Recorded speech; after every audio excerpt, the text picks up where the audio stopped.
Mga anak! Maganda ba?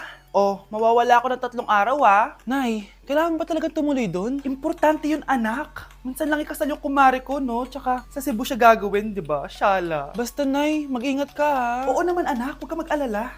O siya na, alis na ako. Mga kapatid mo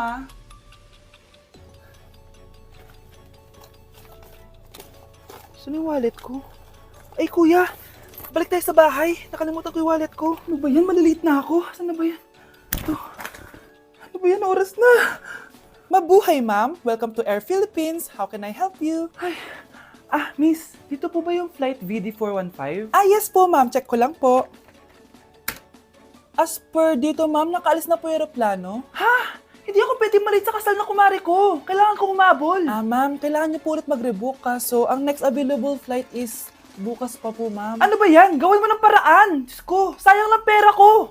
Wala palang kwenta tong airlines nyo eh. Uwi na nga lang ako. Sorry ma'am. Oh Nay, nandito ka na agad? Akala ko ba 3 araw ka mawawala? Eh di ayun, naiwan ako ng aeroplano. Alam mo parang pinipigilan talaga ako ng universe makaalis eh. Nay, buksan mo yung TV. Ha? Bakit? Breaking news! Nandito tayo ngayon sa site kung saan nag-crash ang flight VD415. Ayon sa mga otoridad, walang nakaligtas sa mga pasahero nito. Kaya pala, kung nakasakay ako dun sa aeroplano na yun, patay na ako ngayon.